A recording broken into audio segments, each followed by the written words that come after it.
In the quiet dust of millennia, our story begins, not with a bang, but with a whisper locked in bone.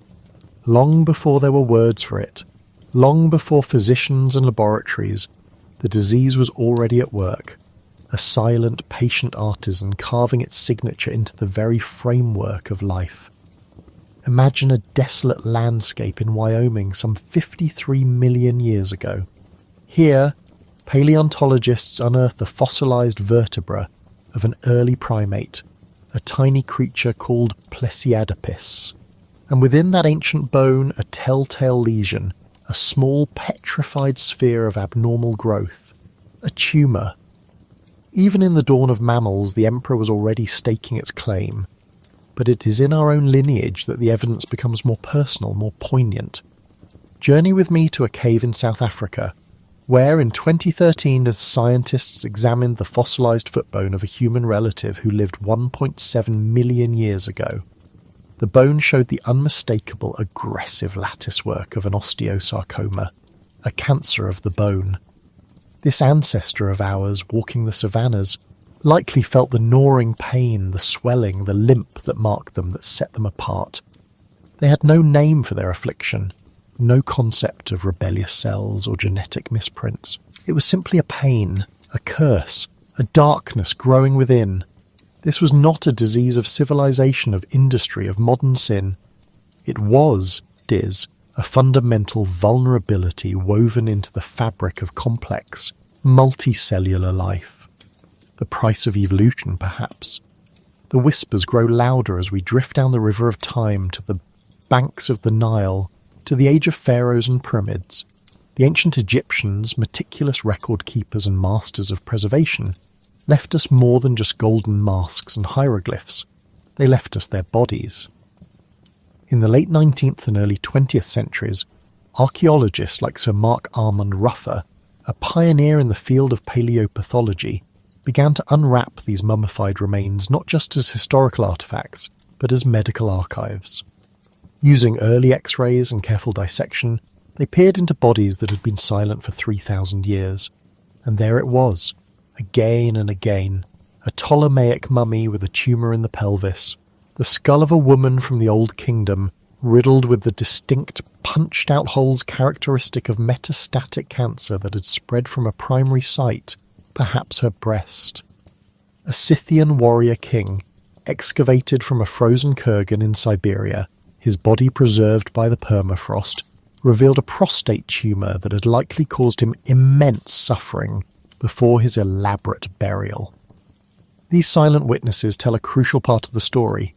They confirm the disease's ancient credentials, but for the first words, the first attempt to grapple with this enemy in thought and ink, we must go to a scroll of papyrus unearthed near Luxor in the 1860s.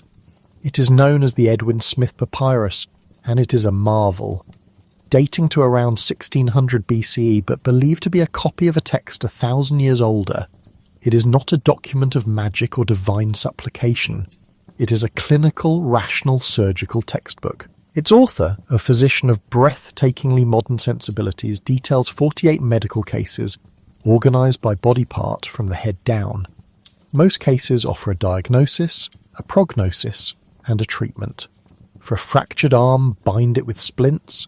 For a dislocated jaw, manoeuvre it back into place. But then we arrive at case 45. The text describes with stark clarity bulging tumours on the breast.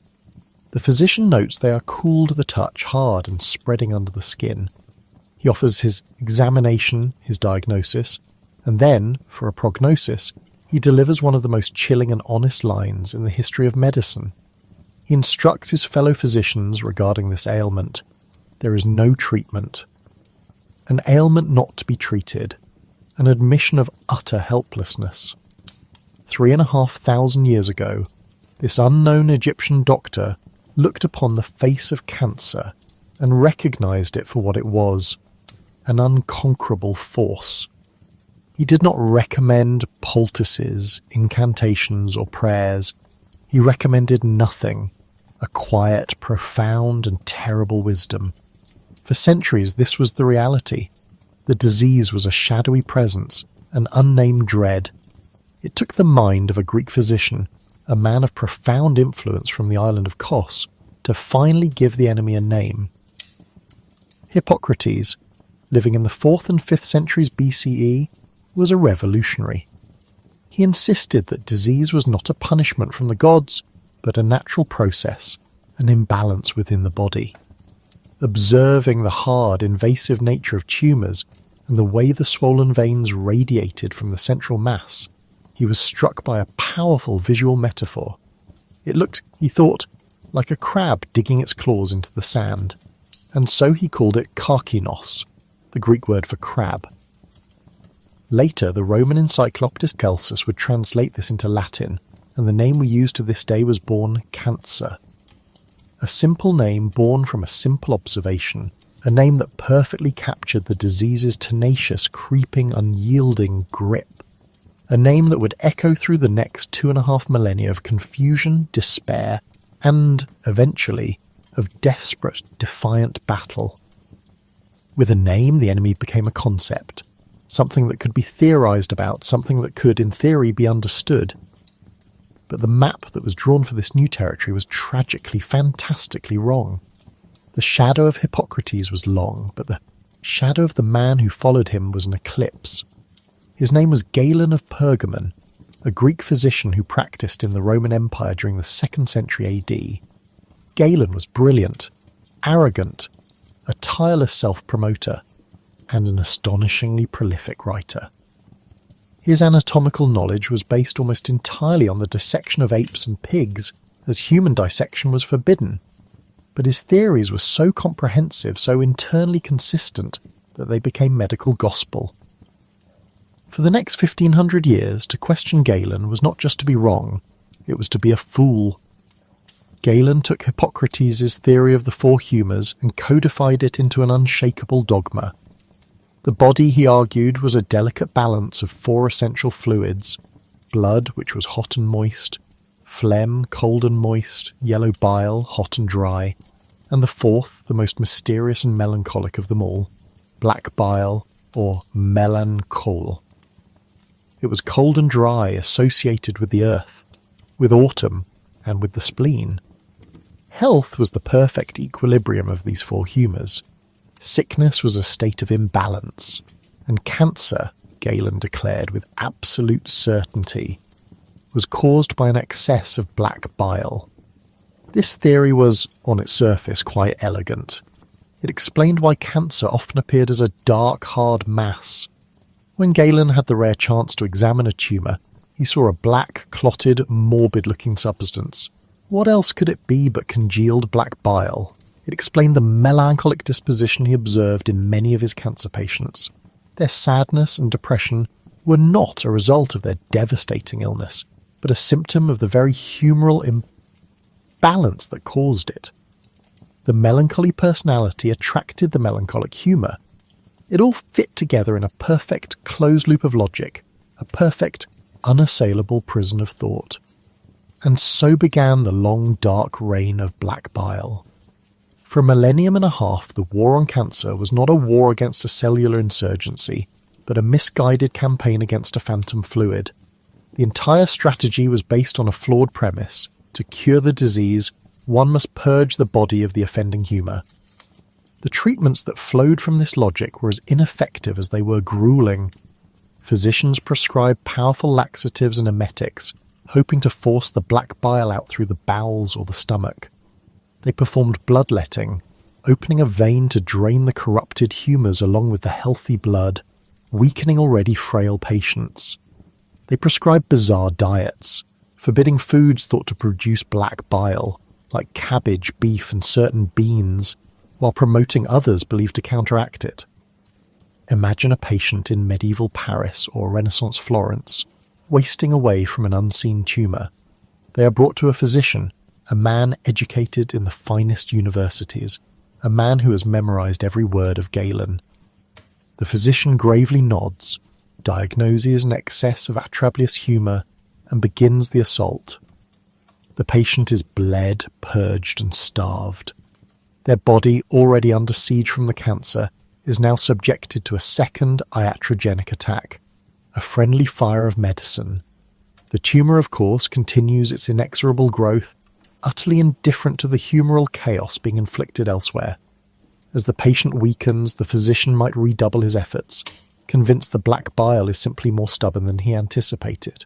When the patient inevitably succumbs, no one questions the theory. They only conclude that the treatment began too late, or the imbalance of humours was simply too profound to correct. The system was foolproof. Its failures only served to reinforce its own internal logic. For 15 centuries, this was the state of the art. Progress was not just slow, it was non-existent. Generations of physicians dedicated their lives to fighting this imaginary enemy, all while the real one metastasized unchecked and unseen through the bodies of their patients. There were glimmers of dissent, of course. The great Islamic physician Ibn al-Nafis in the 13th century questioned Galen's model of circulation. In the 16th century, the bombastic Swiss physician Paracelsus publicly burned Galen's books, arguing that diseases were caused by external agents, not internal imbalances. But these were voices crying in a wilderness of dogma. The theory of black bile was too entrenched, too deeply embedded in the entire framework of Western medicine. It provided a comforting, if incorrect, explanation for a terrifying and seemingly random disease. To abandon it would be to admit that for more than 1,000 years the most learned men in the world had understood nothing at all. And so the reign of black bile continued, a long, quiet and deadly period of intellectual slumber.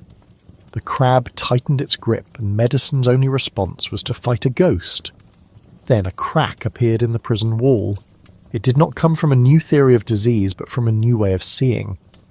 The Renaissance was a rebirth not just of art and literature, but of a specific kind of curiosity, a desire to look at the world as it actually was, not as the ancient text said it should be. This spirit of empirical observation would finally topple the 1,500-year-old throne of Galen and his black bile. The revolution began not in a physician's study, but on a cold marble slab in the anatomy theatres of Padua, Italy. Its leader was a young, ambitious and ferociously talented Flemish anatomist named Andreas Vesalius.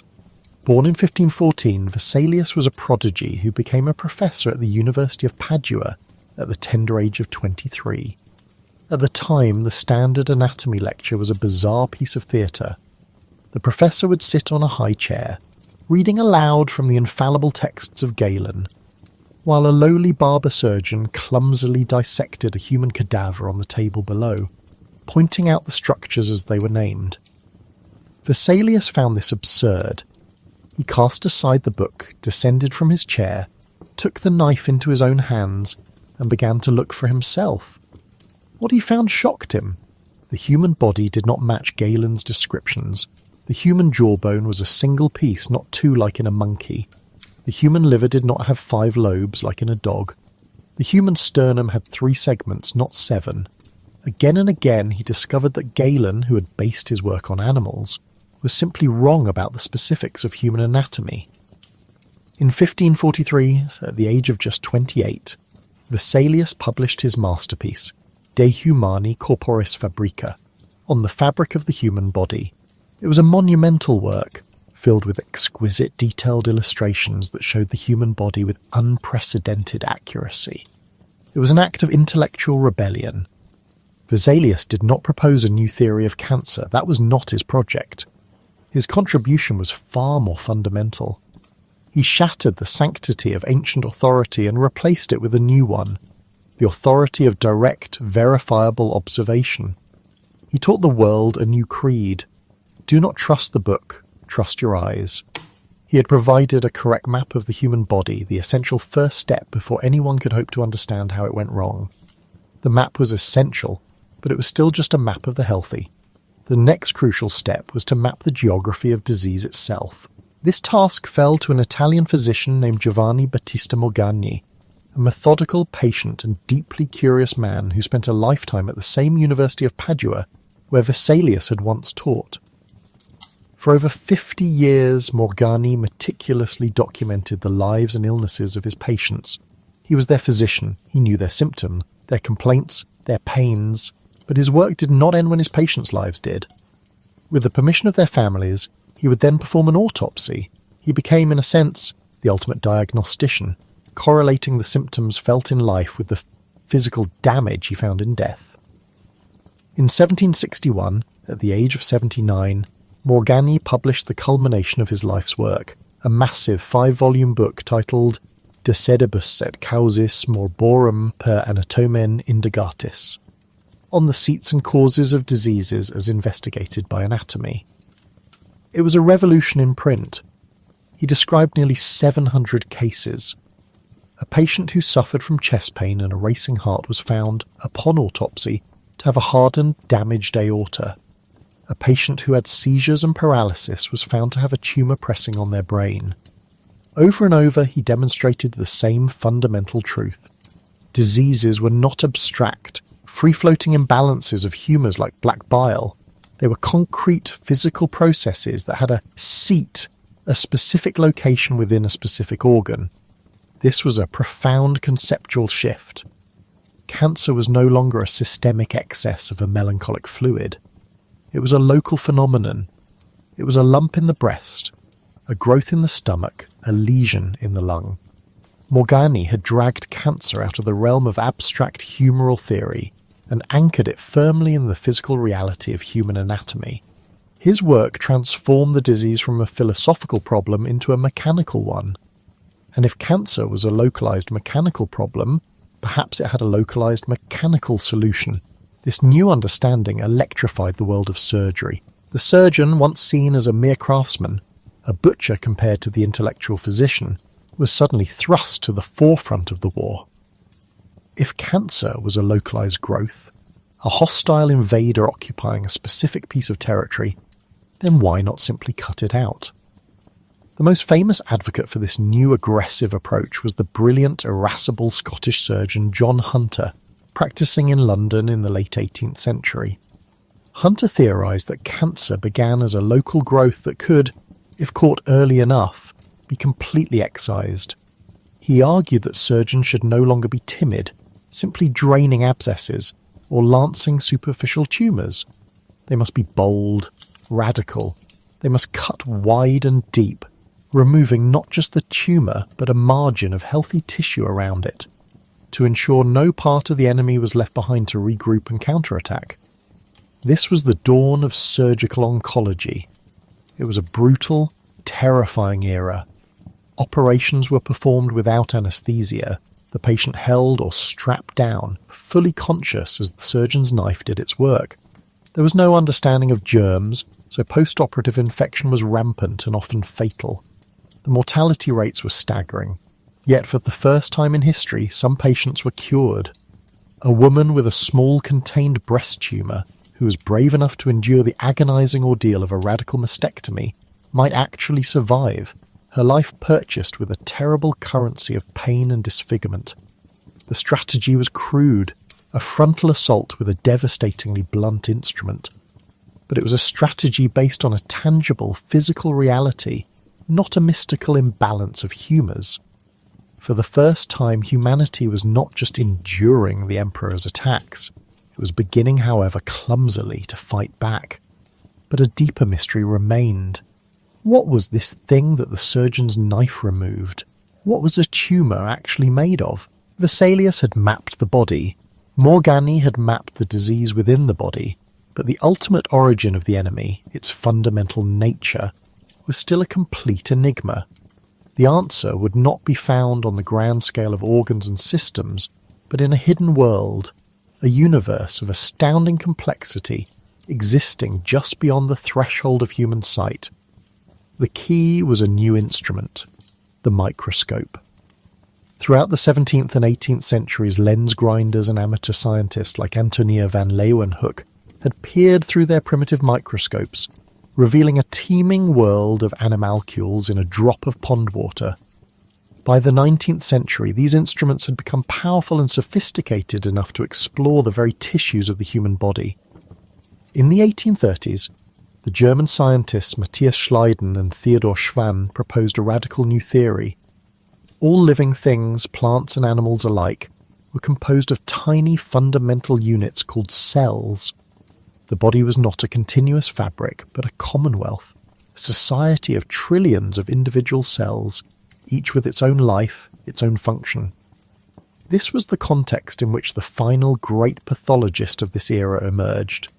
His name was Rudolf Virchow, a towering figure in 19th century German medicine, a physician, anthropologist, and politician, working in the bustling industrial landscape of Berlin. Virchow, armed with a state-of-the-art microscope and a brilliantly logical mind, took cell theory one step further.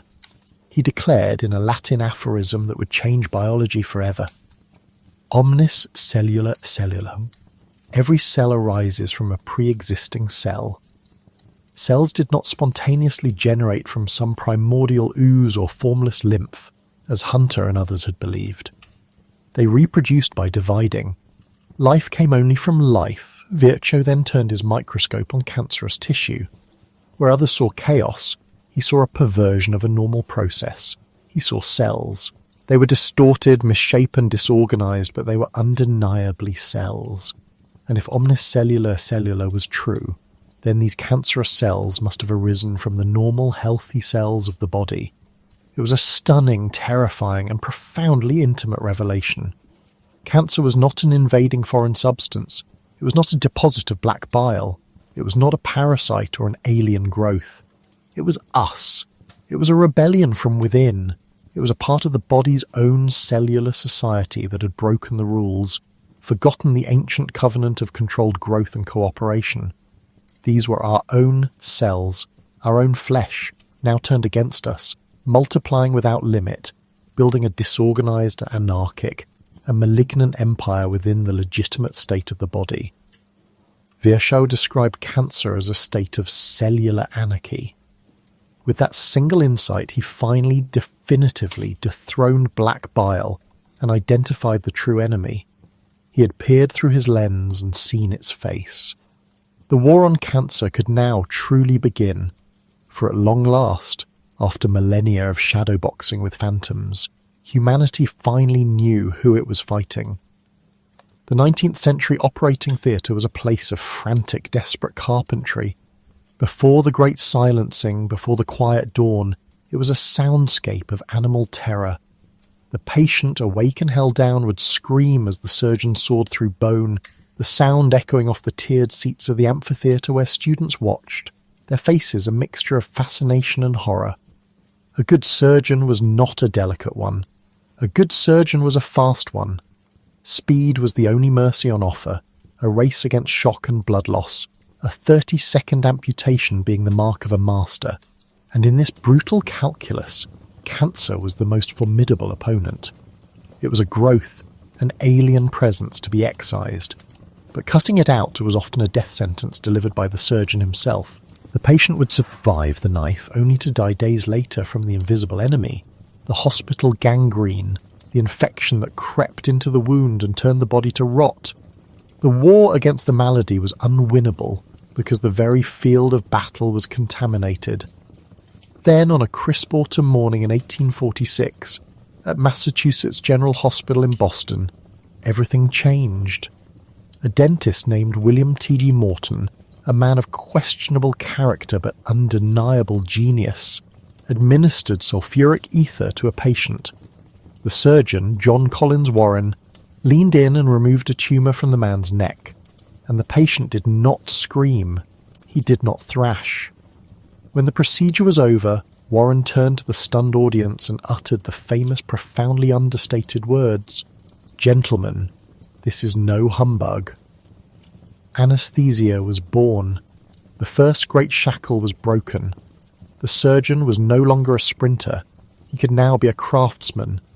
He had been granted the gift of time, but time alone was not enough. Patients still died. Their wounds still festered in the aftermath. The second liberation came from the grey, drizzly wards of Glasgow, Scotland. There, a Quaker surgeon named Joseph Lister, contemplating the foul stench of his surgical ward, read the work of a French chemist named Louis Pasteur. Pasteur had shown that fermentation and decay were caused not by spontaneous generation, but by microscopic living organisms. Lister made the connection. He reasoned that these same invisible germs were responsible for the infections that killed his patients. So he began to experiment. He chose carbolic acid, a caustic chemical used to treat sewage, and began spraying it into the air of his operating room, onto his instruments, onto the wound itself. The effect was miraculous. The mortality rate on his ward plummeted. Antisepsis, the clean war, had begun. With these two pillars in place, the silence of anesthesia and the safety of antisepsis, the stage was set for a new kind of warrior. The surgeon could now be bold, methodical, and profoundly aggressive. And no one embodied this new surgical age more completely, more obsessively than William Stewart Halsted. At the newly founded Johns Hopkins Hospital in Baltimore, Halsted was a towering, enigmatic figure. He was an aristocrat of surgery, meticulous to a fault, demanding absolute silence and discipline in his operating room. He pioneered the use of rubber gloves, initially to protect the hands of his scrub nurse Caroline Hampton, whom he would later marry, from the harsh chemicals of sterilization. He was a brilliant innovator, a peerless technician, a demanding teacher who trained a generation of America's finest surgeons.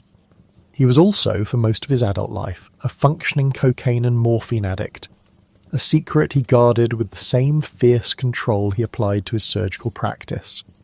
His addiction, born from self-experimentation with cocaine as a local anesthetic, may have fueled his obsessive drive, his capacity for immense, focused work, and his detached, almost cold approach to his craft.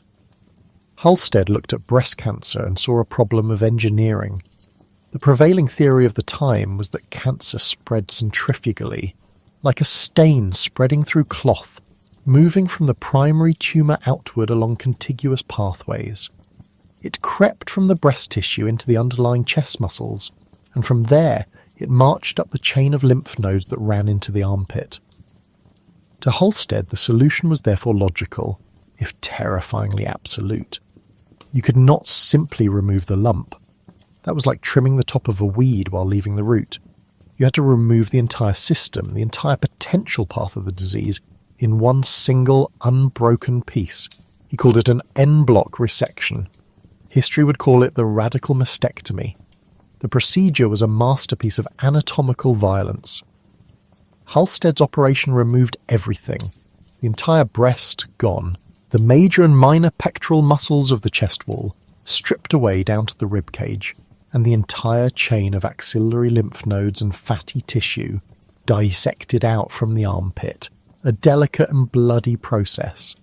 The goal was to leave behind no single stray cell that could reseed the disease. The result was profoundly disfiguring. It left women with a hollowed-out chest, a permanently swollen arm from the loss of lymphatic drainage, and a lifetime of chronic pain. But in an age with no other options, it was seen as a heroic act of salvation. Halsted's own reported recurrence rates were astonishingly low for the era, a testament to his technical mastery. He had declared a total physical war on the tumour, a war of extirpation. The surgeon, armed with ether and carbolic acid, was the general, and his scalpel was the ultimate weapon. The operating theatre became a battlefield where victory was measured in the width of the margins, in the sheer volume of tissue removed. For decades, the Halsted radical mastectomy was not just a procedure. It was the procedure.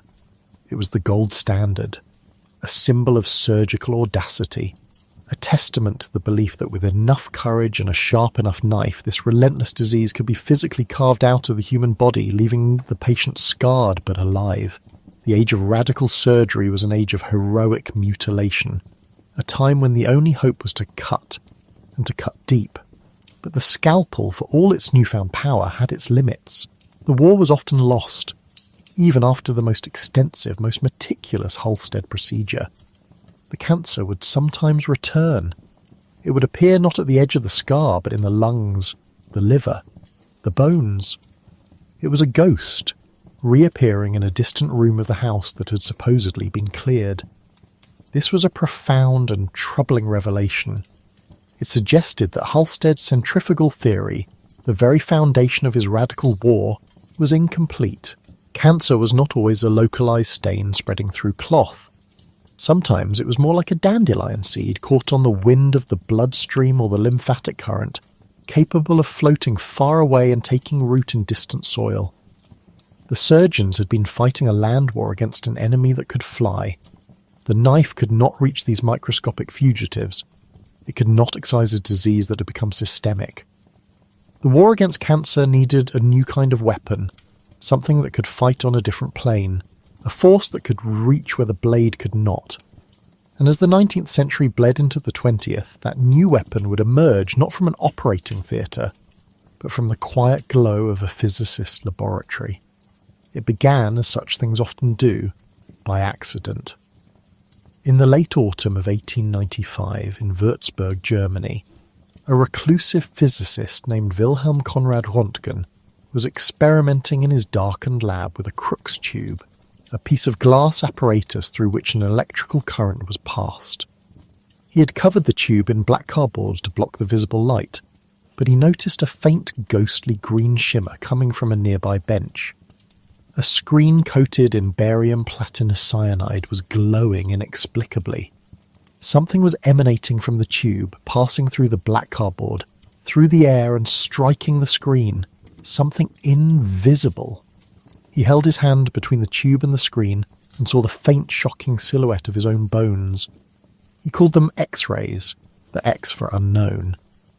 He spent weeks in a frenzy of secret work, eating and sleeping in his lab, before publishing his findings. The news spread across the globe with the speed of the telegraph. Within a year, X-rays were being used in hospitals to find bullets and set bones, and in shoe stores as a gimmick to see if a new pair fit.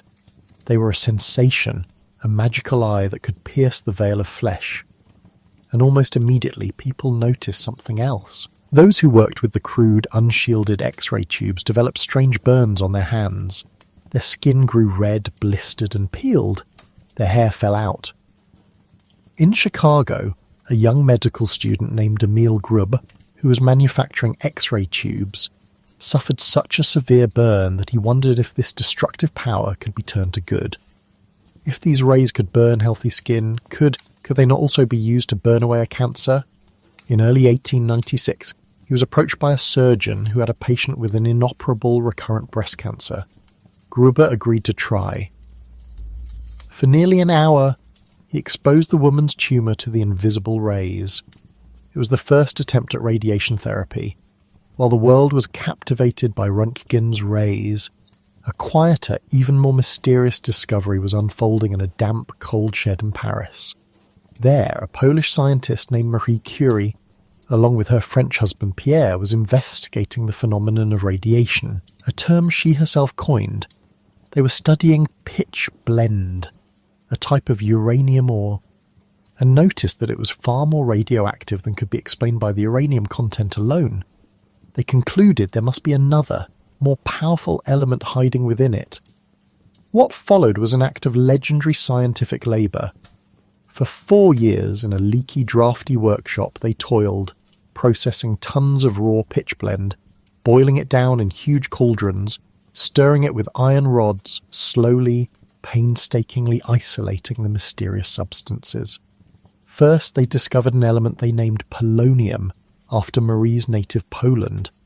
Then in 1898 they isolated a second, far more powerful element. It glowed in the dark with a faint ethereal blue light, and it poured out a torrent of energy, a constant, invisible stream. They called it radium. Radium seemed almost supernatural.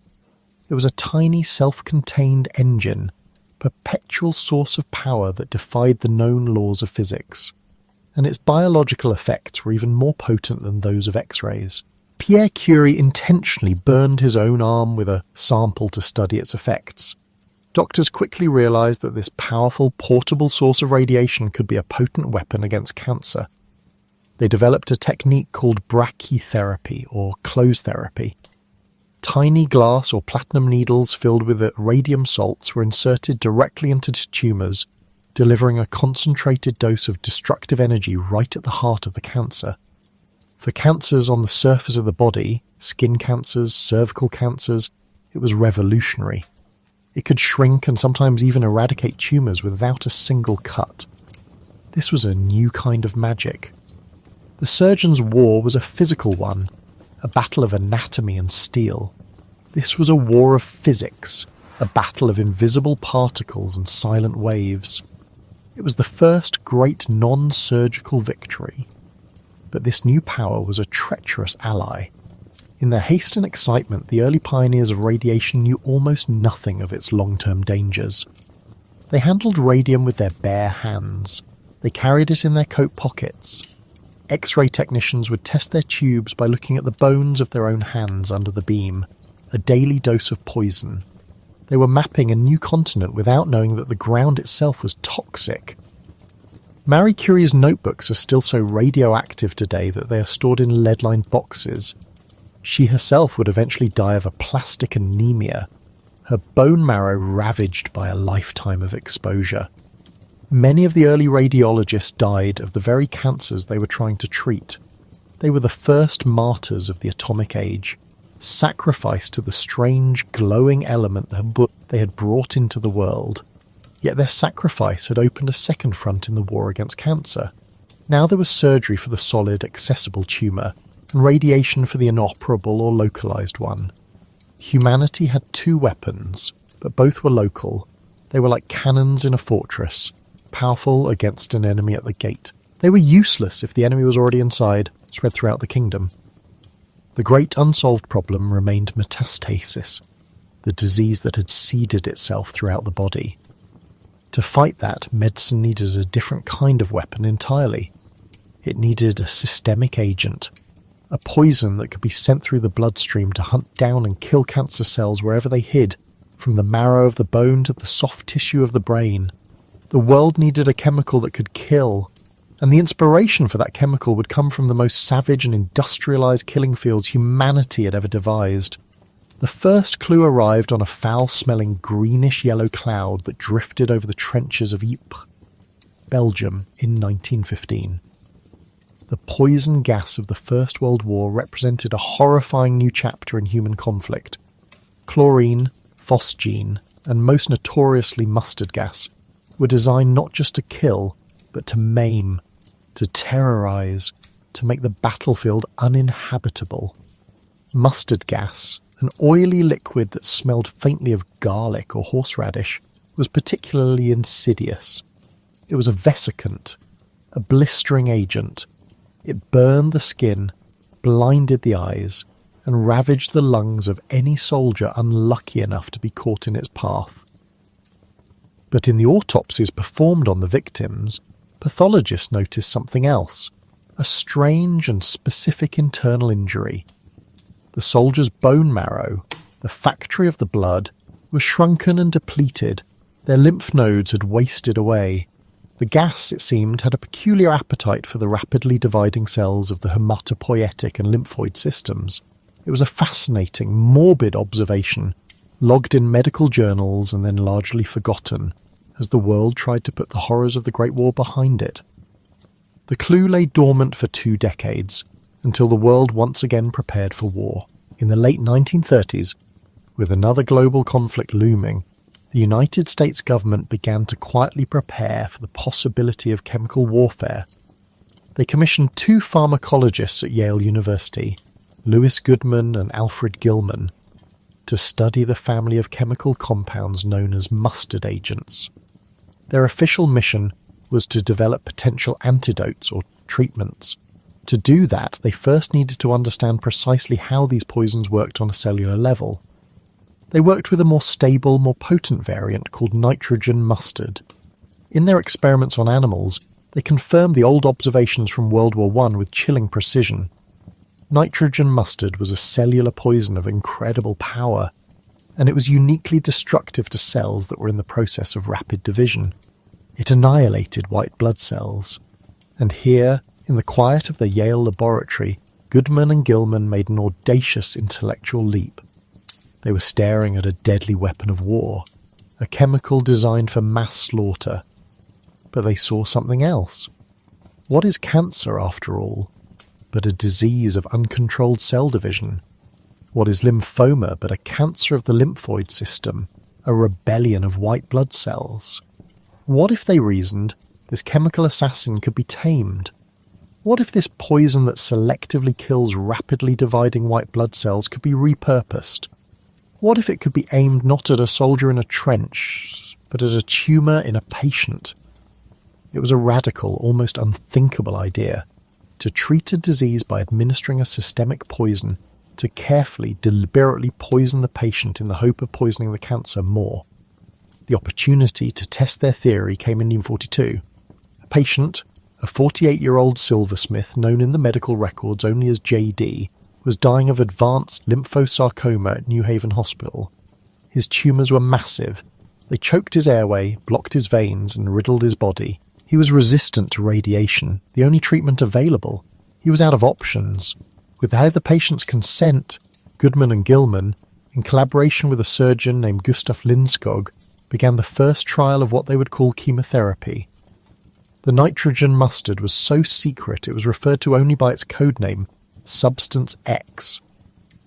On August 27, 1942, they began a course of intravenous injections. The effect was stunning. Within days, JD's tumours began to soften and shrink. He could eat again.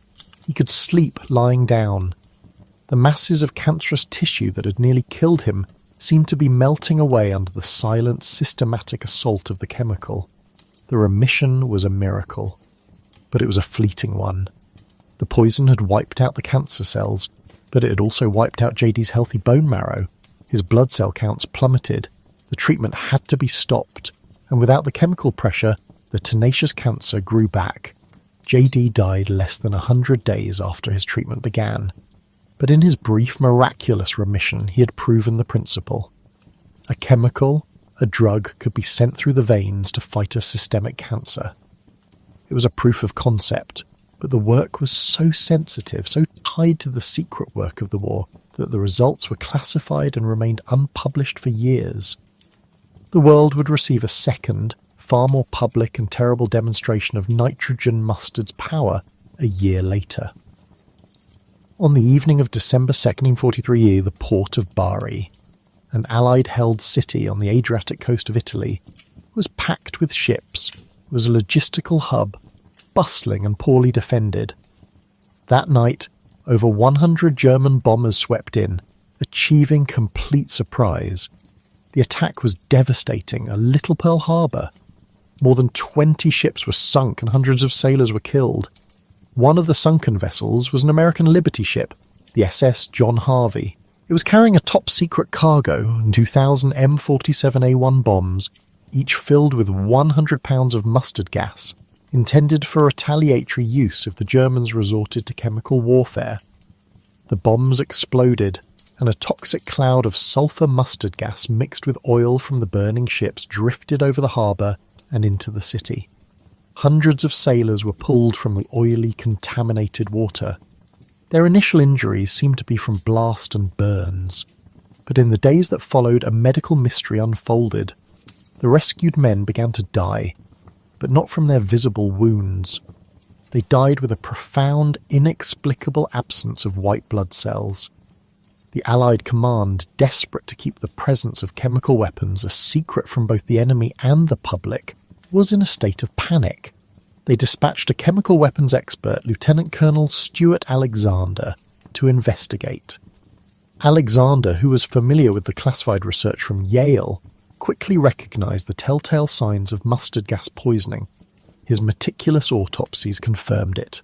The sailors were dying from bone marrow suppression, their bodies stripped of their immune defences. The Bari Harbour disaster was a human tragedy, but the secret report Alexander filed provided the first large-scale human data on the systemic effects of nitrogen mustard. It was the grim, irrefutable, public confirmation of what Goodman and Gilman had seen in a single patient. And so from the most violent and destructive impulse of humankind, the desire to poison one another on an industrial scale, came the third great weapon in the war against cancer. Chemotherapy was born in the crucible of World War. It was a paradoxical medicine, a tool of healing forged from a weapon of death. It was the final piece of the original triad of treatments. There was now surgery, the physical removal of the tumour, radiation, the focused destruction with energy, and chemotherapy, the systemic poisoning of the disease. The strategy was becoming more complex, the arsenal more diverse. The war was far from over, but for the first time it seemed possible to fight the emperor of all maladies, not just on one front, but on all of them. The long, slow, and often painful process of turning this crude poison into a refined science was about to begin. In the quiet, sterile corridors of the Children's Hospital Boston in the mid-1940s, a certain kind of order prevailed. It was the order of the inevitable. Here, the diagnosis of acute lymphoblastic leukemia in a child was not a challenge to be met, but a timetable to be managed. A death sentence delivered not with the bang of a gavel, but with the quiet scratch of a pen on a medical chart. The disease moved with a terrifying velocity, a wildfire in the blood. A child might present with a fever, a limp, a constellation of bruises, and within weeks, sometimes days, they would be gone. The protocol was palliative, comfort. Blood transfusions to replace the cells being crowded out by the cancerous white blasts. It was a strategy of managed retreat, of making the end as gentle as possible. There was no talk of a cure. There was not even talk of a fight. Into this world of accepted futility walked a pathologist named Sidney Farber. Pathologist is a doctor for the dead. His world was the microscope slide, the autopsy suite, the cold, hard certainty of a disease's final victorious state. He was a meticulous, somewhat stern man, more comfortable with cells under glass than with the messy, unpredictable world of living patients. Yet he was profoundly troubled by what he saw. He would perform the autopsies on these small children, charting the leukemia's inexorable invasion of every organ, every tissue.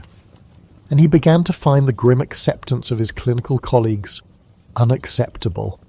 He refused to believe that this was an absolute law of nature. It was merely a problem for which a solution had not yet been found.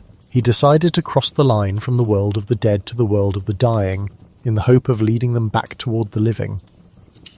Farber was not a chemist, but he was a voracious reader of medical literature, and he became obsessed with the fundamental mechanics of cellular growth. He knew that all cells, healthy or malignant, need certain nutrients to divide. One of the most critical was a substance called folic acid, a B vitamin, essential for synthesizing DNA. Without it, cell replication grinds to a halt. His attention was drawn to the work of a British researcher, Lucy Wills, who had shown that a crude yeast extract, rich in folate, could cure a specific type of anemia in pregnant women. Then he learned of researchers in New York who had found that giving folic acid to leukemic children seemed horrifically to accelerate the disease. The cancer cells, already dividing with manic speed, feasted on the folate. The blood counts of malignant cells would explode. The children died even faster. It was a terrible, tragic finding. But for Farber, a strange and brilliant idea began to form in the quiet of his laboratory. It was an idea built on a foundation of pure, cold logic.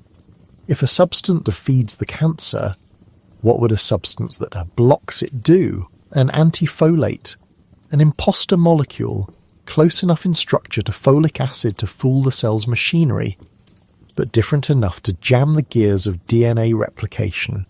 It was a radical thought. At the time, the only real treatments for cancer were the bluntest of instruments, the surgeon's knife and the radiation beam. Both were local therapies, aimed at solid, accessible tumours.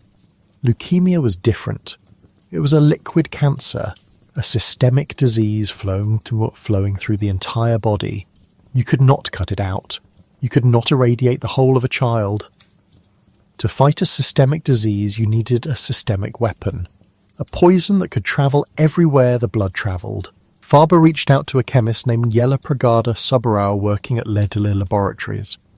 Subborough and his team had synthesized precisely the kind of molecules Farber was imagining. One was called aminase Nopterin. It was a potent antifolate. In 1947, Farber was ready. He secured a small isolated ward at the hospital. He had to. The work was experimental, controversial, and flew in the face of the established practice of simply providing comfort care. He gathered a handful of children, all of them considered terminal, all with just weeks to live. There was nothing left to lose. He began the injections. The initial results were harrowing. Aminopterin was a poison, no question about it. It attacked not just the leukemia cells, but any rapidly dividing cell in the body. The children developed mouth sores so severe they could not eat. Their hair fell out. Their bone marrow, the factory of all blood cells, was suppressed to dangerously low levels. Some of his colleagues were appalled. He was a pathologist, they muttered, torturing children with a toxic chemical based on a half-baked theory. But Farber was relentless. He adjusted dosages, managed side effects, and most importantly, he watched the blood. Day after day, he would take samples, stain the slides, and peer through his microscope, counting the cells, counting the enemy. And then it happened. In a boy named Robert Sandler, the number of leukemic blast cells in his blood began to fall, and not just by a little. They plummeted. The boy's fever broke. The bruises on his skin began to fade. His energy returned. Farber performed a bone marrow biopsy, pushing a thick needle into the boy's hip to draw out a core of the spongy blood-making tissue. Under the microscope, where before there had been a solid sheet of malignant cells, there were now pockets of normal, healthy marrow, beginning to regrow. It was a remission, an astonishing, unbelievable temporary remission. By one, more children on the ward responded. In all, 10 of the first 16 children treated with aminopterin showed dramatic, albeit temporary, improvement. It was not a cure. The leukemia was too cunning. It always found a way to become resistant to the drug. The remissions lasted for a few months, perhaps a year, and then the disease would invariably storm back, and this time the drug would not work. All those children ultimately died of their disease. But what Farber had done was monumental. He had proven a principle. He had demonstrated for the very first time that a chemical could be used to systematically push back a systemic cancer. He had opened a door that had been sealed shut for millennia. This was the birth of chemotherapy. The atom bomb had been tested. The war could now truly begin. Farber understood this. He knew that his small, fragile victory on a single Boston hospital ward was not the end of the story, but the very first word. To turn these fleeting remissions into lasting cures would require a different kind of war, fought not just at the bedside and in the laboratory, but in the corridors of power. It would require money, resources, and a national will on a scale that had never been imagined.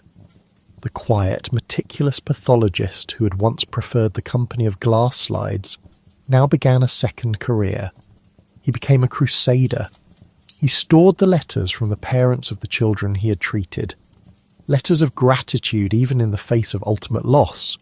In a locked file cabinet he called his sentimental safe. And he prepared to take his fight to a much larger stage. He was going to Washington.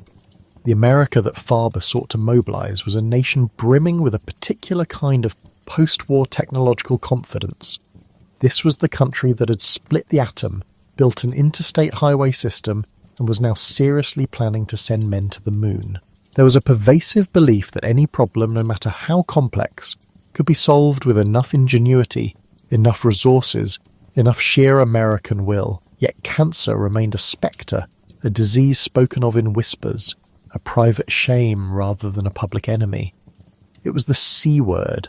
Sidney Farber knew that to get the resources he needed, he had to change the language itself.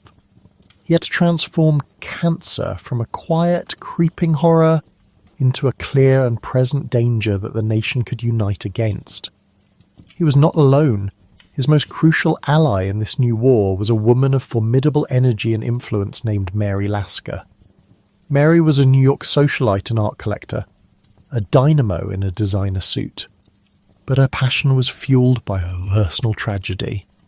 She had watched her husband, the advertising mogul Albert Lasker, die of colon cancer, and she was enraged by the primitive state of medical research and the paltry government funding directed toward it.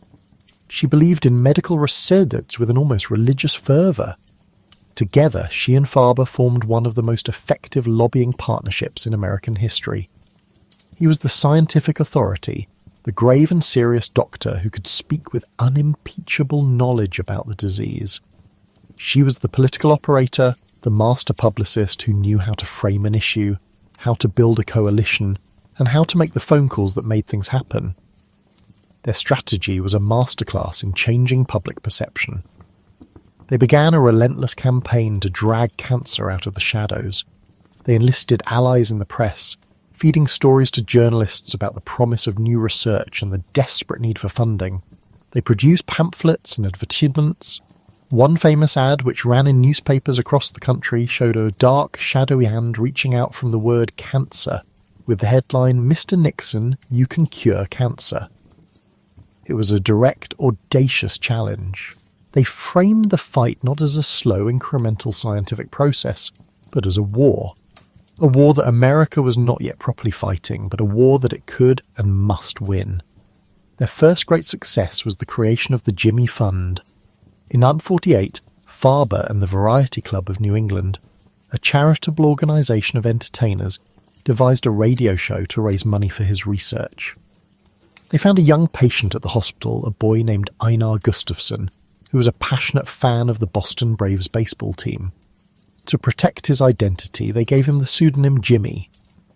On the live radio broadcast, several Braves players visited Jimmy in his hospital room.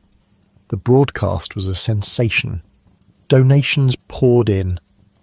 The Jimmy Fund became a beloved Boston institution, and it provided Farber with a steady stream of private funding which he used to build his research institute, which would eventually be renamed the Dana-Farber Cancer Institute. But more importantly, it gave the disease a human face and a child's face. It made the fight personal for millions of people. With this public support as their foundation, Farber and Lasker set their sights on a much bigger prize: the United States federal government. They argued that the National Institutes of Health, and specifically its small National Cancer Institute, was chronically underfunded and bureaucratically stifled. They wanted a program on the scale of the Manhattan Project or the Apollo program, a massive, centrally directed, all-out assault on the disease. They found allies in Congress, like Senator Lister Hill of Alabama and Congressman John Fogerty of Rhode Island. Year after year, Mary Lasker would descend on Washington, armed with charts, statistics, and heart-rending stories, and persuade them to add more and more money to the NIH budget, often far more than the agency itself had even requested. By the late 1960s, the political climate was perfect for their grand plan. The Vietnam War was becoming increasingly unpopular, a technological quagmire, the nation having achieved the seemingly impossible goal of landing a man on the moon in '69, was looking for a new grand challenge, a new unifying national project. Farber and Lasker seized the moment. They proposed the creation of an independent federal agency with a single mission: to cure cancer. Their proposed conquest of Cancer Agency would have a blank check and report directly to the president. This proposal sparked a fierce debate within the scientific community. Many researchers were wary of a top-down, mission-oriented approach, fearing it would stifle the kind of basic, curiosity-driven science that often leads to the biggest breakthroughs. They preferred the existing peer review system of the NIH, but the political momentum was unstoppable. The public was galvanized. A committee of prominent citizens was formed, which issued a report calling for an all-out assault and recommending a target date for a cure, the bicentennial 1976. In the White House, President Richard Nixon saw a political opportunity. He was looking for a popular domestic initiative to distract from the ongoing turmoil of Vietnam. A war on cancer was perfect. It was bold, optimistic, and politically untouchable. Who could possibly be against curing cancer? On December 23, 1971, in a ceremony in the state dining room of the White House, surrounded by congressmen, senators, and an emotional Mary Lasker, Nixon signed the National Cancer Act into law. It was a landmark piece of legislation. It didn't create a wholly separate agency as Lasker had initially wanted, but it dramatically expanded the power and budget of the National Cancer Institute. The director of the NCI would now be a presidential appointee with a direct line to the White House. And the funding was astronomical. The Act authorised $1.6 billion over its first 3 years, equivalent to well over $10 billion today. The budget of the NCI quadrupled almost overnight.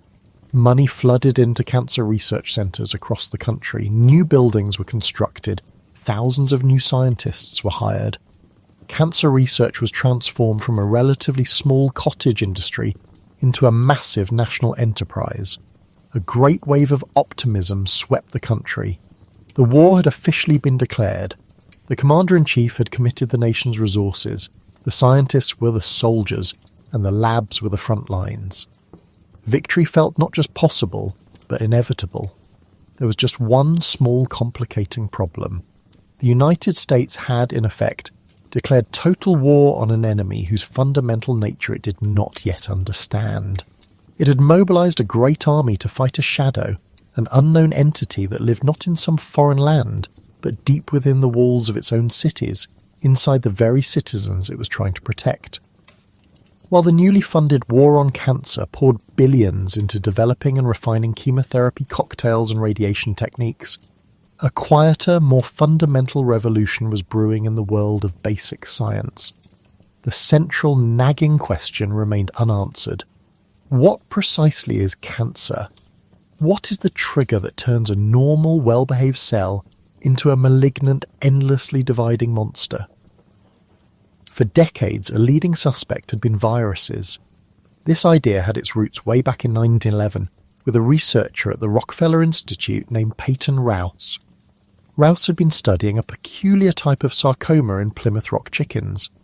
He found that he could grind up the tumour, pass it through a fine-pored filter that would block any bacteria, and then inject the cell-free liquid into a healthy chicken. That chicken would then develop the exact same cancer. The only thing small enough to pass through that filter was a virus.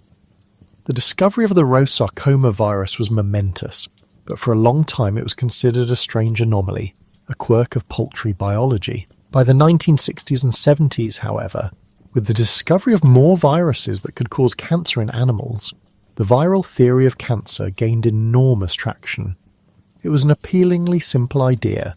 Cancer was an infection. An external invader, a viral particle, hijacked the cell's machinery and forced it to become malignant. This model fit neatly into the war metaphor.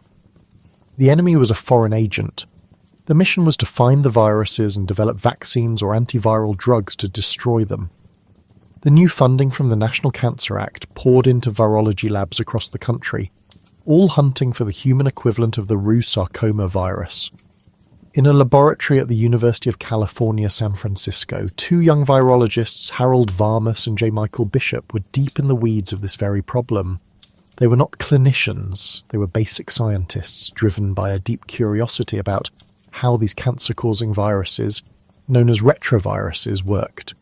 They focused their attention on the granddaddy of them all, the Roux sarcoma virus. They knew that the virus contained a specific gene that was responsible for its cancer-causing ability. They called this gene SRC, pronounced for sarcoma. Their goal was to understand how the viral gene, this VSRC, functioned. To do that, they needed to find it. Their plan was elegant, a classic piece of molecular biology. They would create a probe, a small segment of radioactive DNA that was a mirror image of the VSRC gene. Because of the rules of DNA-based pairing, A with T, G with C, this radioactive probe would stick or hybridize only to its precise counterpart. They could then wash this probe over the DNA from an infected chicken cell, and it would light up exactly where the viral cancer gene had inserted itself into the chicken's own genome. It was a way of seeing the invisible, a genetic homing beacon. The experiment worked perfectly. They could pinpoint the location of the enemy gene inside the cell. But Bishop and Varmus were meticulous scientists, and good scientists always run controls. They decided to perform the same experiment. but on the DNA from a normal, healthy, uninfected chicken. The logic was clear. In the absence of the virus, the probe should have nothing to stick to. The result should be a blank. Silence. They prepared the DNA from the healthy chicken cells, washed their radioactive VSRC probe over it, and waited.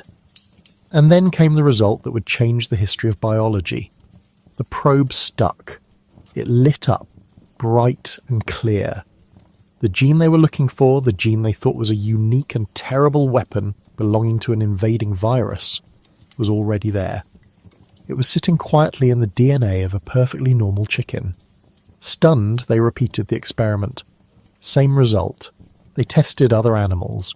They found a version of the SRC gene in the DNA of ducks, turkeys, quails, even fish. And eventually, they found it in humans. The viral gene was not a foreign invention. It was a stolen and slightly altered copy of a normal cellular gene that was present in virtually all animal life.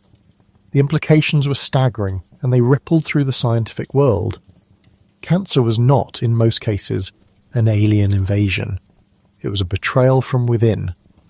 These genes, which they now called proto-oncogenes, were not inherently evil. In their normal state, they were crucial parts of the cellular command and control system.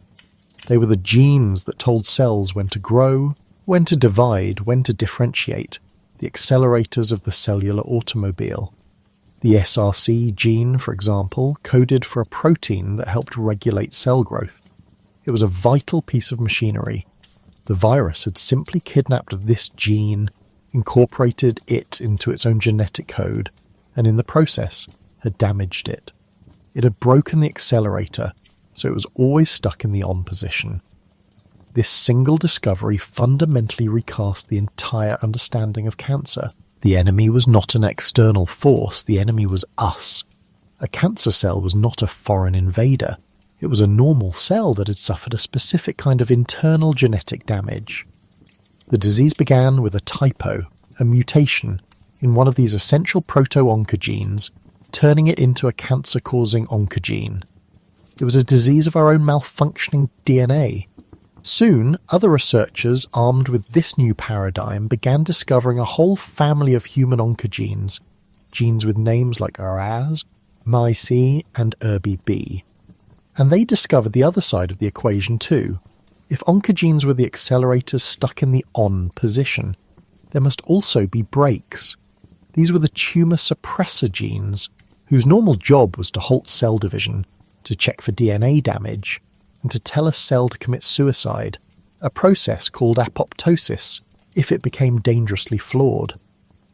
The most famous of these, discovered a few years later, was a gene called P53, often nicknamed the guardian of the genome. When a tumour suppressor gene was mutated or deleted, the brakes failed. Cancer was now revealed not as a single event, but as a process, a gradual accumulation of errors. A cell needed to suffer multiple hits to its DNA.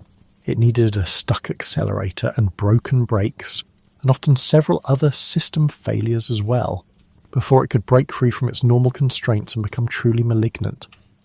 This explained why cancer was predominantly a disease of aging. It simply took time for a single cell to accumulate enough of these random, unlucky mutations. The war on cancer, LIDA, declared with such fanfare and optimism in 1971, was suddenly confronted with a far more complex and subtle enemy than it had ever imagined. The goal could no longer be to simply find a single virus and create a vaccine, or to find one magic bullet chemical that would kill the invader. How do you kill an enemy that is a distorted version of yourself? How do you attack a cancer cell without also attacking the healthy cells from which it arose? The war was not against an external pathogen. It was a civil war, fought at the level of the gene. This profound, unsettling revelation that the seeds of our own destruction are woven into the very fabric of our genome dismantled the old certainties and laid the intellectual foundation for the next 50 years of the fight. The target was no longer a shadowy invader. The target was a specific broken gene, and the battlefield was the human genome itself, And so, for a very long time, the war had been fought on a single front. It was a war of reaction, a desperate scramble that began only after the enemy had already breached the gates and established its fortress within the body. The strategy was brutal and direct. Find the tumour, then cut it, burn it or poison it. Surgery, radiation, chemotherapy. The scalpel, the beam and the drip. But even as the generals of this war, the surgeons and the oncologists, grew more skilled in their craft, a disquieting thought began to ripple through the medical world. They were fighting battles, yes, winning some even, but they were not winning the war. They were merely managing the consequences of a conflict that had already been lost, a defeat that had been seeded years, sometimes decades earlier. A new front was needed, a war not of reaction but of preemption, a war of prevention. The first great campaign on this new front would be fought not in an operating theatre or a research lab, but in the hazy, smoke-filled cafes, offices, and living rooms of the mid-20th century. It would be a war against a ghost, an ephemeral pleasure, a daily ritual so common as to be utterly invisible. It was a war against tobacco. By the 1950s, lung cancer, once a medical curiosity, had become a terrifyingly common spectre. In the soot-stained cities of post-war Britain, it was an epidemic hiding in plain sight. Doctors noticed the surge, of course. They saw the endless parade of men, and increasingly women, with hacking coughs, wasted frames, and shadows on their x-rays. They suspected a culprit. The industrial smog, perhaps, the exhaust from the growing number of automobiles, the tar used to pave the very roads they walked on. In London, two researchers at the Medical Research Council, Richard Dole and Austin Bradford Hill, decided to investigate. Dole, a young physician, and Hill, a pioneer of medical statistics, were methodical men. They embarked on what is known as a case control study, a piece of elegant, almost commonsensical detective work. They identified patients in London hospitals with lung cancer, and for each one they found a matching patient, same age, same sex, same hospital, who was suffering from a different ailment. Then they simply began asking questions. They were relentless interviewers, clipboards in hand, moving from bedside to bedside, patiently chronicling the intimate details of hundreds of lives. Where did you live? What was your occupation? Did you ride a bicycle? And, almost as an afterthought, do you smoke? The data began to accumulate, punch card by punch card. As Hill and Dole sifted through the answers, a pattern emerged. It was not the smog, it was not the road tar, it was not the exhaust fumes. In fact, among all the variables of a complex modern life, one correlation screamed from the data with the force of a physical law. The lung cancer patients smoked. They smoked prodigiously. The control patients, by and large, did not. When they published their findings in the British Medical Journal in 1950, the conclusion was stark, quiet and devastating. Smoking, they wrote, was a factor of major importance in the production of carcinoma of the lung. Across the Atlantic in St. Louis, Missouri, a young medical student named Ernst Winder and a respected surgeon, Evarts Graham, were reaching the exact same conclusion through a parallel study. Graham, a heavy smoker himself, was initially a deep skeptic. He found it difficult to believe that the pleasant habit he indulged in daily could be so malevolent, but his own data was irrefutable. He and Winder painstakingly painted tar distilled from cigarettes onto the shaved backs of mice. The mice developed tumours. The link was no longer just statistical, it was biological. The evidence was becoming a fortress. But the tobacco industry was an empire. It had woven itself into the very fabric of Western culture, a symbol of sophistication, masculinity, rebellion, and relaxation. Its power was immense, its resources seemingly infinite, and it did not intend to surrender its territory without a fight. The industry's response was not to challenge the science directly. That would have been a fool's errand. Instead, it chose a more insidious, more modern strategy. It chose to manufacture doubt. In 1954, the major American tobacco companies joined forces to publish the frank statement to cigarette smokers in more than 400 newspapers across the United States. It was a masterpiece of public relations, assuring the public that they took their health very seriously, that the case against smoking was merely an alarming charge, and that they would fund their own impartial research to get to the bottom of it. They created the Tobacco Industry Research Committee, a body designed to project an aura of scientific credibility while funding studies that looked at anything and everything, but the link between their product and cancer. They muddied the waters, creating a fog of uncertainty. They promoted the idea of a smoker's personality, suggesting that perhaps the kind of person who smoked was also just genetically predisposed to cancer. They argued that correlation was not causation.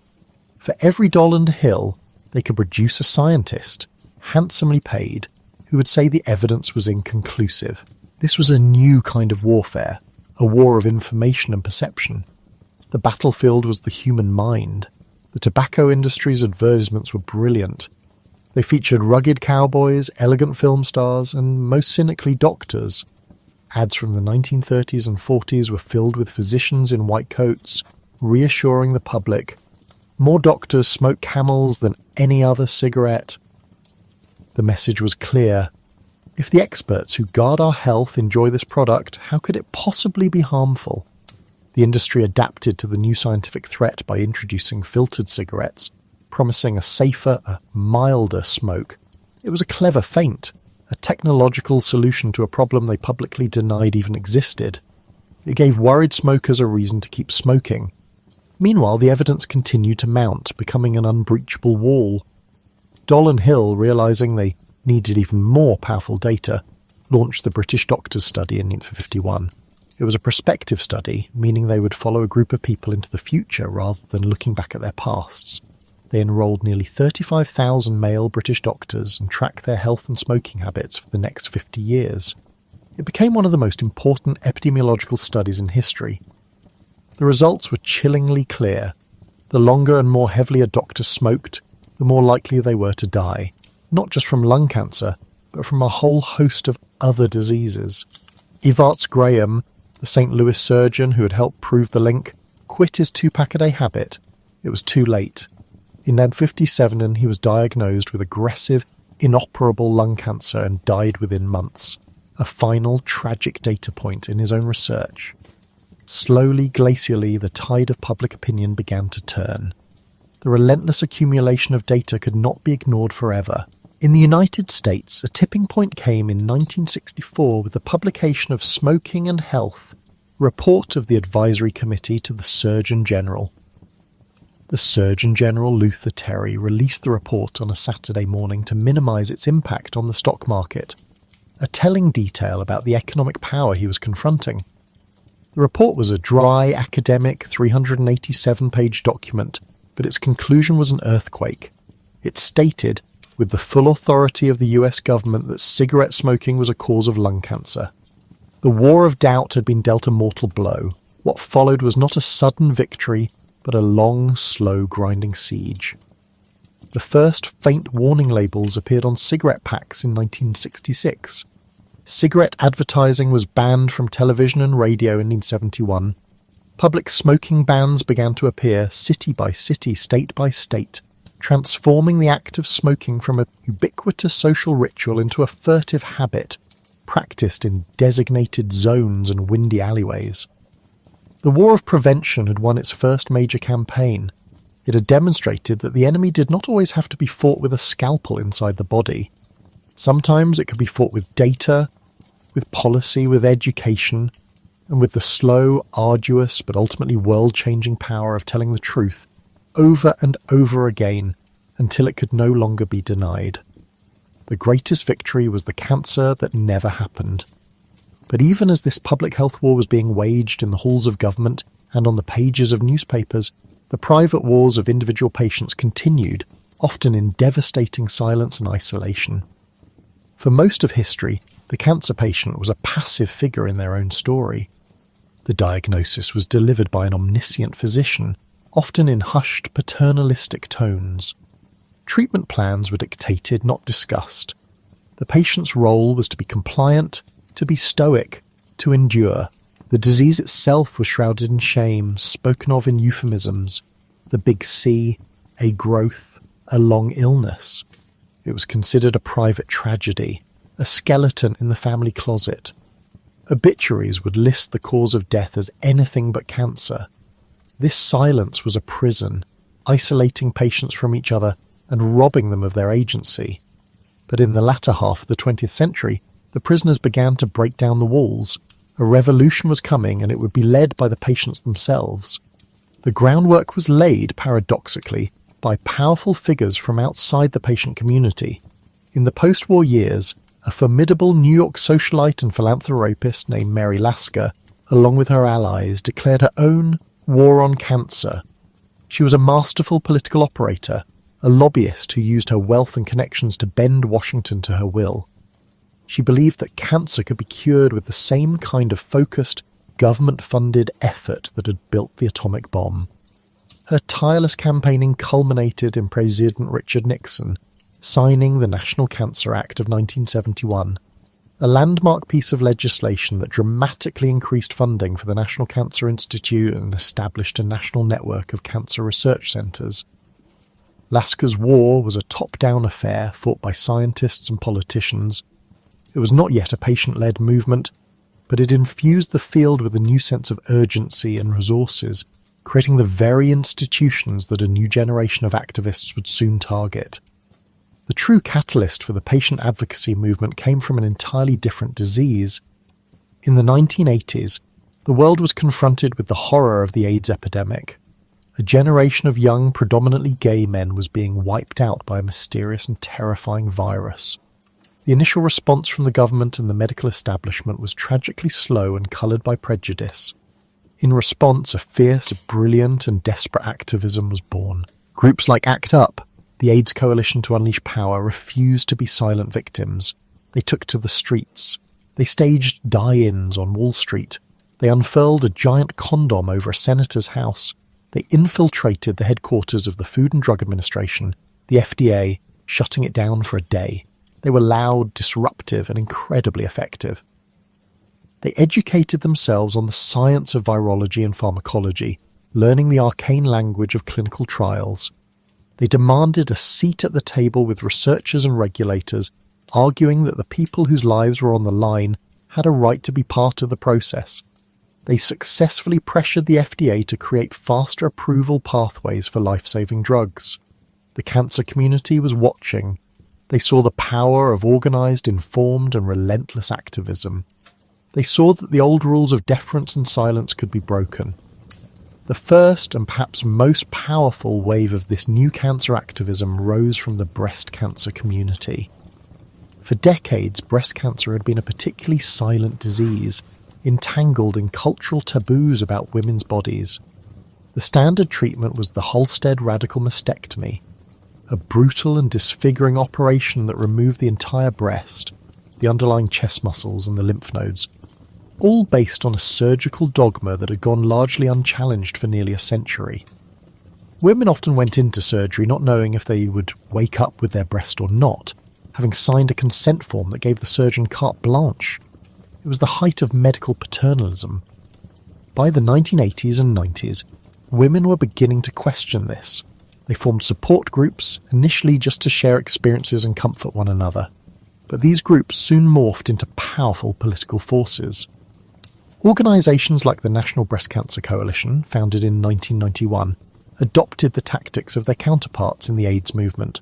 Their mantra was action, not pity. They did not want bake sales and quiet sympathy. They wanted political power and a cure. Led by formidable figures like Fran Visco, a lawyer and breast cancer survivor, they descended on Washington. They learned to lobby Congress, presenting politicians not with dry statistics, but with the raw emotional power of their own stories. They demanded and won billions of dollars in new research funding. The pink ribbon, which began as a grassroots symbol of awareness, became a global phenomenon, a potent, if sometimes commercialized, symbol of a movement that had found its voice. This new breed of patient advocate transformed the landscape of cancer research and treatment. Their impact was profound and concrete. First, they fundamentally changed the drug approval process. They stormed the gates of the FDA, just as ACT UP had done. demanding that promising experimental drugs be made available more quickly through compassionate use programs and accelerated approval pathways. They argued compellingly that for someone with metastatic disease, the theoretical long-term risk of an unproven drug was irrelevant compared to the certainty of death. Second, they became a powerful force for research funding, ensuring that cancer remained at the top of the national political agenda. They sat on the grant review panels at the National Cancer Institute and the Department of Defense, bringing the patient's perspective directly into the rooms where scientific priorities were set. And third, and perhaps most importantly, they shattered the culture of dependence and passivity. They changed the very language of the disease. People were no longer cancer victims. They were cancer survivors. They demanded to be treated as partners in their own care, with a right to understand their diagnosis, to see their own medical charts, and to participate in decisions about their treatment. The relationship between doctor and patient began to shift from one of paternalism to one of partnership. The patient, once a silent subject of the medical gaze, had stood up, found their voice, and demanded to be heard. They were no longer just waiting for a cure, they were fighting for one, and they were fighting for a different kind of cure. The old weapons, chemotherapy and radiation, were notoriously indiscriminate. They were poisons designed to kill rapidly dividing cells. The problem, of course, was that cancer cells were not the only rapidly dividing cells in the body. So were the cells in the hair follicles, the lining of the gut, and the bone marrow. The so-called cures were often a race to see if the poison would kill the cancer before it killed the patient. It was a scorched earth strategy, a biological carpet bombing. Patients and doctors alike dreamt of a better way. A magic bullet, as Paul Ehrlich had imagined it nearly a century before. A weapon that could seek out and destroy the cancer cells, and only the cancer cells, leaving the healthy tissue unharmed. For decades it remained a dream. But as the 20th century drew to a close deep within the code of life itself, the dream was about to become a reality. The revolution would begin with a rare form of blood cancer and a single elegant, astonishingly effective orange pill. The story begins not in a gleaming pharmaceutical lab, but in a drab hospital laboratory in Philadelphia in 1960. Two researchers, Peter Nowell from the University of Pennsylvania and David Hungerford from the Fox Chase Cancer Center, were hunched over a microscope, examining the chromosomes from a patient with chronic myeloid leukemia, or CML. CML was a strange and relentless disease. It began slowly, with a massive overproduction of white blood cells, but it invariably progressed to an aggressive, fatal acute leukemia. As Nowell and Hungerford meticulously arranged the chromosomes from the patient's leukemia cells into a karyotype, sort of chromosomal mugshot, they noticed something odd. One of the chromosomes, number 22, was consistently, inexplicably shorter than normal. They called it the Philadelphia chromosome, after the city of their discovery. It was the first time a specific genetic abnormality had been consistently linked to a human cancer. It was a monumental discovery, but for years it was also a mystery. It was a clue, a calling card left by the killer, but no one knew what it meant. What did this tiny stunted chromosome actually do? The answer arrived more than a decade later, with the advent of more sophisticated genetic technology. In 1973, a researcher named Janet Rowley at the University of Chicago discovered that the Philadelphia chromosome wasn't just a piece of missing DNA. It was the result of a translocation, a catastrophic genetic accident. A piece of chromosome 9 had broken off and swapped places with a piece of chromosome 22.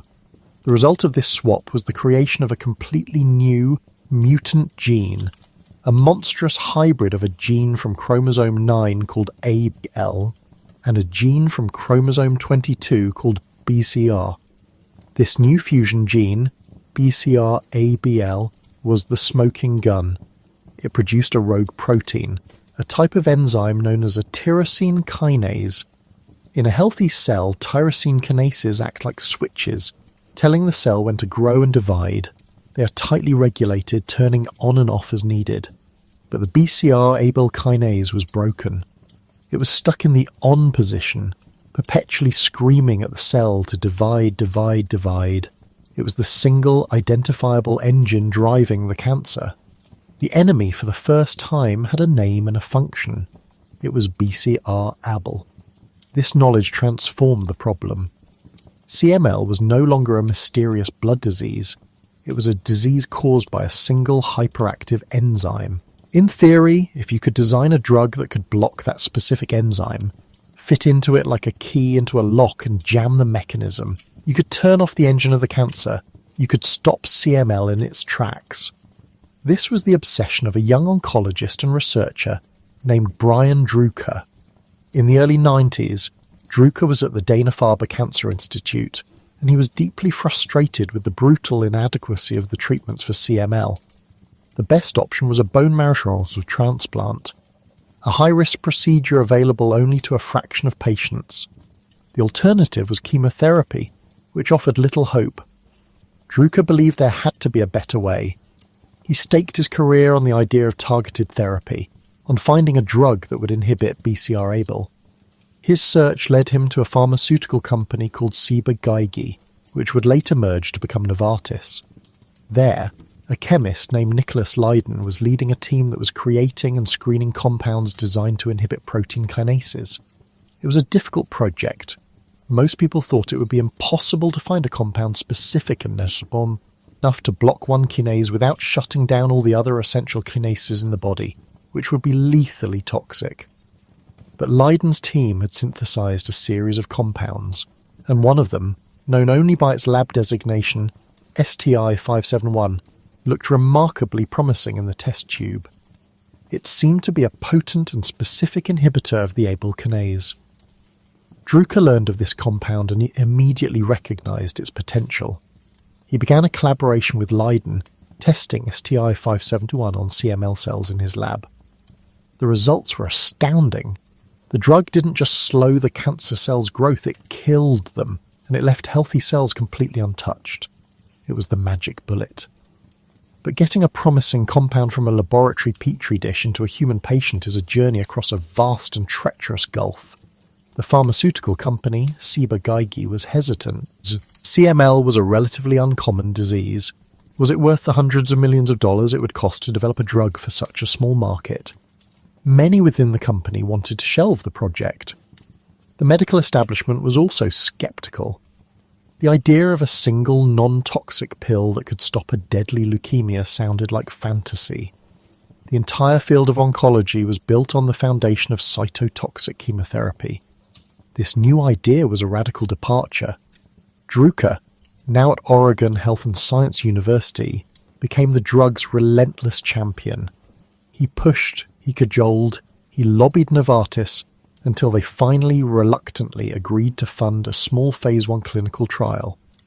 These trials are usually designed just to find a safe dose of a new drug, not to see if it works.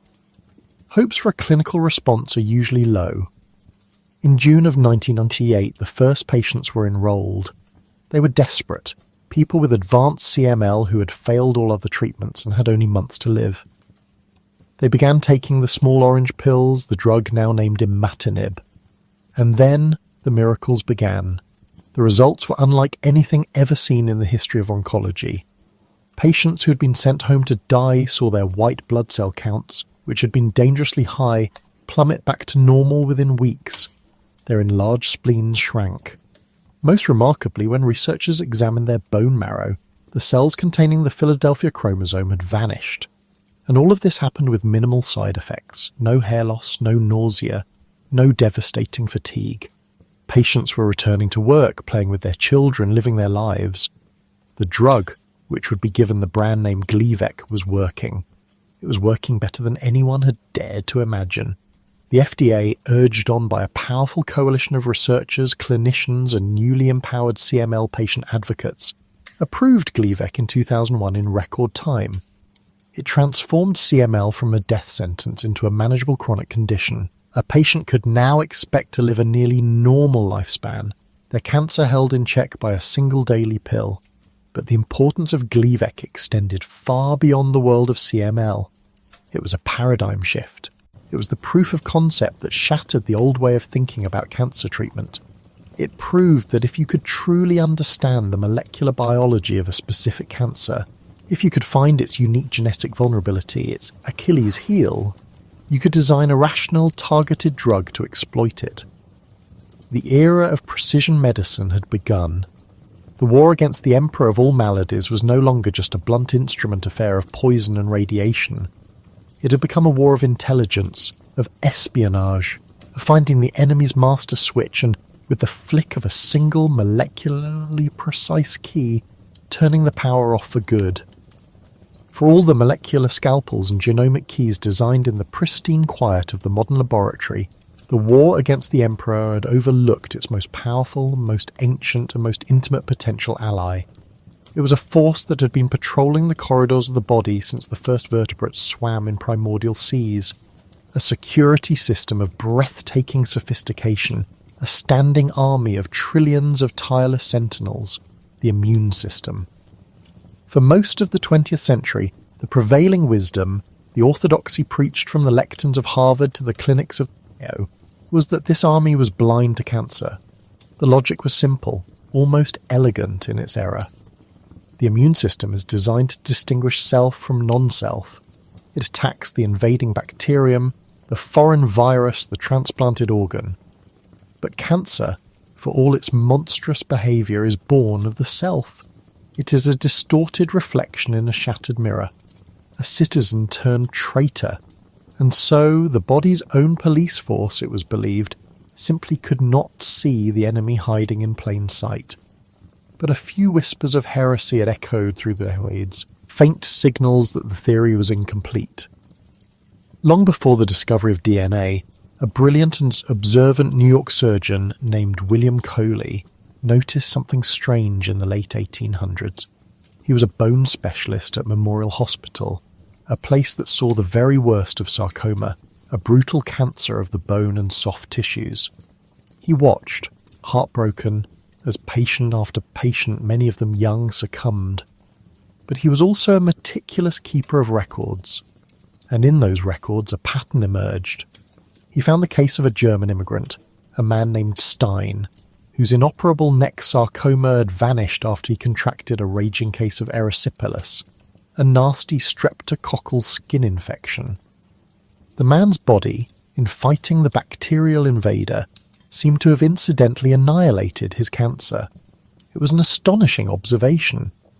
Coley began to wonder, what if the infection wasn't a coincidence? What if the fever, the inflammation, the furious mobilization of the body's defenses against the bacteria had created a kind of collateral victory against the tumour? He began a series of experiments that would be unthinkable today. He started deliberately infecting his cancer patients with live Streptococcus bacteria. The results were dramatic and terrifying. Some patients died from the infection itself, but others experienced miraculous remissions. Their incurable tumours melted away. Realizing the danger, he refined his method, creating a sterilized cocktail of heat-killed bacteria, which came to be known as Coley's toxins.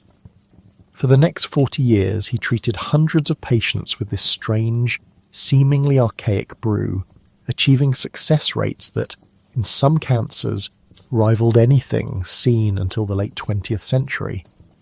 But the medical establishment was moving in a different direction. The clean, predictable power of radiation and the coming storm of chemotherapy were far more appealing than Coley's messy, unpredictable biological alchemy. His work was dismissed as quackery, the anecdotal ramblings of an old surgeon. He died in 1836, his pioneering vision largely forgotten, a footnote in the grand march of progress. The idea, however, didn't die completely. It simply went into hibernation, waiting for science to catch up. And catch up it did, in the final decades of the 20th century. The revolution began not in a cancer clinic, but in the quiet, methodical world of basic immunology. In a laboratory at the University of California, Berkeley, in the mid-90s, a gruff blues harmonica-playing Texan named James Allison was studying T-cells. T-cells are the special forces of the immune system, the elite assassins trained to identify and destroy infected or abnormal cells. Allison had no intention of curing cancer. He was a pure scientist, driven by curiosity. He just wanted to know how a T-cell decides when to attack, and, just as importantly, when to stand down. An army that attacks indiscriminately is as dangerous as an enemy. The immune system is armed with a vast array of accelerators and brakes, checkpoints to prevent it from running amok and causing autoimmune disease. Allison became obsessed with one particular protein on the surface of T-cells, a molecule called CTLA4. He discovered that it acted as a powerful brake. When a T-cell is activated to fight a threat, CTLA4 soon appears on its surface, and when it engages with its partner protein on other cells, it slams the brakes on the T-cell's attack. It was a crucial off switch. And then, Allison had the single transformative idea that would change everything. The central dogma was that the immune system didn't see cancer. Allison thought the dogma was wrong. What if he mused the immune system does see the cancer cells? It recognizes their strangeness, their mutated proteins, and it sends in the T-cells. But what if the cancer, in its cunning evolution, has learned how to exploit the body's own safety mechanisms? What if the tumour is actively pressing that CTLA4 brake, telling the incoming T-cells to stand down, to ignore the threat? The problem wasn't a failure of recognition, it was a failure of execution, a sabotage of the response. If that were true, the therapeutic implication was breathtakingly simple. Don't try to boost the immune system with crude stimulants like Coley's toxins. Instead, just cut the brake lines. Block the CTLA4 signal.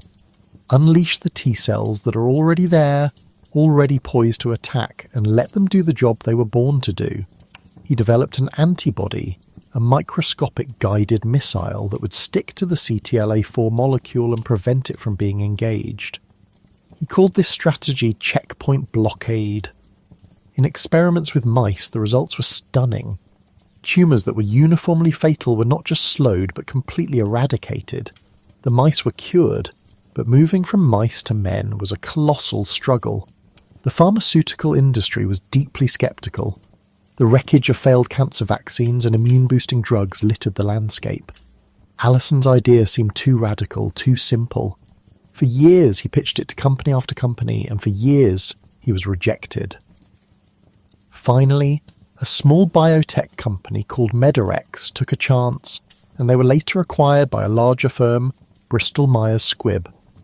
They developed a humanized version of Allison's antibody, a drug that would eventually be named ipilimumab. The first human trials, which began in the early 2000s, were focused on patients with metastatic melanoma. This was a true death sentence, a disease for which chemotherapy offered almost no hope. Where the median survival was measured in months, the initial results were confusing. Some patients got horrifically sick as their unleashed immune systems began to attack their own bodies. Some tumours initially seemed to grow, swollen with invading T-cells. But then something unprecedented happened.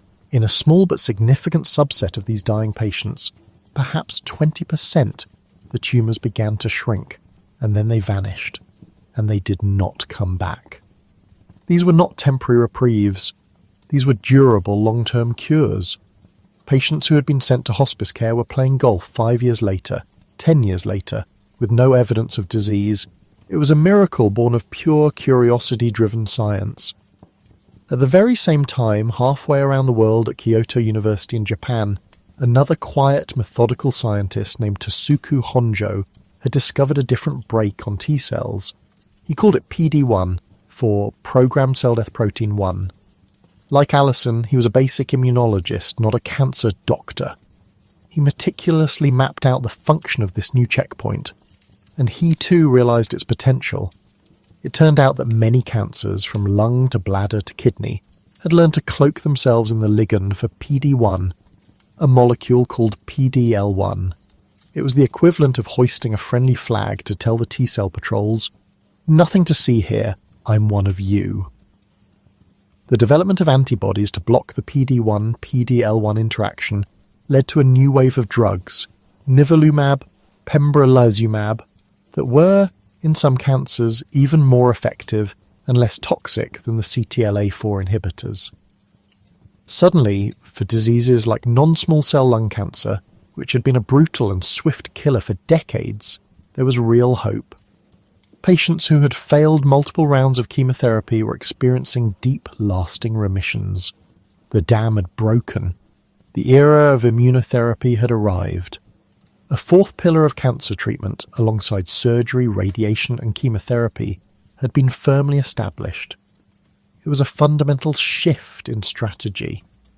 For a century, the focus had been on finding external weapons to poison the cancer. Now, the goal was to disarm the cancer's defences and allow the body's own internal, perfectly evolved army to wage the war it was always meant to fight. William Coley, the forgotten surgeon from the 19th century, had finally been vindicated. And yet, for all the hosannas sung in the halls of oncology, for all the Nobel Prizes awarded to Allison and Honjo in 2018, for all the lives saved that would have been lost just a decade prior, a sobering reality began to settle in. Immunotherapy was not a universal cure. It was a revolution, but a partial one. For many patients, the miracle never came. For many types of cancer, pancreatic glioblastoma, the checkpoint inhibitors barely made a dent. Even in responsive cancers like melanoma, the majority of patients still did not benefit. And in others, the initial response would be followed by a devastating relapse, as the cancer found a new way to hide, a new brake to press. The emperor, it turned out, had not been deposed. He had merely lost a single significant battle. His capacity for adaptation, for strategic retreat and cunning counterattack remained terrifyingly intact. The war was far, far from over. The hard-won victories of immunotherapy, and before it, targeted therapy, served only to reveal the true nature of the adversary. We had been fighting a ghost. We thought of cancer as a singular entity, a monolithic disease that could be defeated with a single magic bullet. Gleevec worked because it targeted a single critical driver mutation in CML. But most cancers, especially the common solid tumours of the lung, colon, breast and prostate, are nothing like that. To look at a single tumour under a microscope is to gaze upon a sprawling, chaotic metropolis of cellular diversity. This is the concept of tumour heterogeneity, and it is the central reason why cancer is so difficult to cure. A tumour is not a clone. It is a population. It is an ecosystem, teeming with millions of cells that, while all descended from a single malignant ancestor, have continued to mutate and evolve. Some cells grow faster, some are better at recruiting blood vessels, some are masters of disguise, hiding from the immune system, and some, by sheer random chance, carry mutations that make them resistant to whatever poison we choose to throw at them. When a patient receives a course of chemotherapy, it is an act of profound selective pressure. The drug washes through the body, a toxic flood, and it kills billions of cancer cells. The tumour shrinks, the scans look good, the oncologist declares a partial or even a complete response. But it is a statistical illusion. If even a tiny handful of cells in that original tumour happened to possess a mutation that allowed them to survive the chemical onslaught, they are the ones left behind. The field has been cleared for them. With no competition, these resistant cells begin to multiply and the tumour grows back. But this new tumour, this relapsed cancer, is an entirely different beast. It is a hardened veteran of the first battle. It is composed entirely of cells that are immune to the drug that was just used. The chemotherapy that worked so well the first time is now useless. This is Darwinian evolution, survival of the fittest, playing out in hyperspeed on the battlefield of a human body. We are, in essence, breeding super cancers, smarter and tougher than the ones we started with. The same tragic story plays out with targeted therapies and immunotherapies. A tumour might be dependent on one signalling pathway, so we block it with a clever drug. But somewhere in that chaotic population is a cell that has, by chance, figured out how to detour around the roadblock, activating a different pathway to fuel its growth. It survives, it multiplies, and the cancer returns. A tumour might be visible to the immune system because it displays a certain mutated protein on its surface. We unleash the T cells, and they destroy every cell they can see. But a subclone of cells that has learned to stop displaying that protein will be invisible. They will survive and the disease will recur, this time completely hidden from the body's own army. The cancer is not just one enemy, it is a million potential enemies, a shape-shifting horde that can change its strategy from one moment to the next. And then there is the problem of the landscape itself. A tumour does not grow in a vacuum, it grows in the complex living tissue of the body. It corrupts its neighbours. It creates a perverse ecosystem around itself called the tumour microenvironment. It secretes chemical signals that trick the body into building new blood vessels to feed it, a process called angiogenesis. It recruits certain types of immune cells, not to attack it, but to protect it, forming a kind of treacherous bodyguard of co-opted federal agents. It builds a physical scaffold of fibrotic tissue around itself, a fortress wall that drugs and T-cells struggle to penetrate. Fighting a tumour is not like removing a rock from a field. It is like trying to clear a deeply rooted poisonous vine from a dense and corrupted swamp, where the very soil and water have been co-opted to help the invader grow. But the ultimate, most terrifying challenge, the one that accounts for more than 90% of all cancer deaths, is metastasis. The primary tumour, the lump in the breast or the shadow on the lung, is rarely what kills the patient. What kills the patient is the cancer's ability to travel. Metastasis is the logistical masterpiece of the Emperor's campaign. At some point in a tumour's development, a few of its most aggressive and hardy cells acquire the ability to break away from the main mass. They must learn to survive the journey through the bloodstream or the lymphatic system, a hostile environment where most cells are torn apart. They must evade immune patrols, and then they must find a new, distant place to settle down and establish a colony.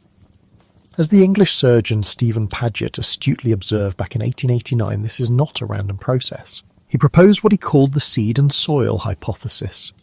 The cancer cell is the seed, and it can only grow in a hospitable organ, the right kind of soil. This is why breast cancer often spreads to the bone, why colon cancer favours the liver, and why lung cancer travels to the brain. Once these metastatic colonies are established, the war changes completely. It is no longer a single localised battle. It is a guerrilla war fought on a dozen fronts simultaneously across the entire map of the human body. You can surgically remove the primary tumour, but how do you remove microscopic nests of cells in the liver, the lungs, the bones, the brain? You can radiate one spot, but you cannot irradiate the entire body. Systemic chemotherapy is the only tool, but as we've seen, resistance is almost inevitable. The sheer scale of the problem becomes insurmountable. The Emperor's strategy is one of distributed, redundant, and adaptive warfare. It sacrifices billions of its own cellular soldiers to chemotherapy, knowing that a few resistant officers will survive to rebuild the army. It sends out thousands of colonists, knowing that even if only a few find fertile ground, the empire will expand. It is a relentless, decentralized, and profoundly clever enemy. We are not fighting a single king in a single castle. We are fighting a vast, insidious insurgency that has already infiltrated every corner of the kingdom. And for all our progress, we have yet to find a way to reliably pacify the entire realm. Confronted with such an ingenious and persistent adversary, an adversary that exploits the very laws of evolution to ensure its survival, it becomes clear that the old strategies will never be enough. The one-size-fits-all approach of poisoning the whole system with chemotherapy, or even the more refined approach of a single targeted drug, is like trying to weed a vast and varied garden with a single herbicide. You might kill the dandelions, but you'll leave the thistle and the crabgrass to flourish.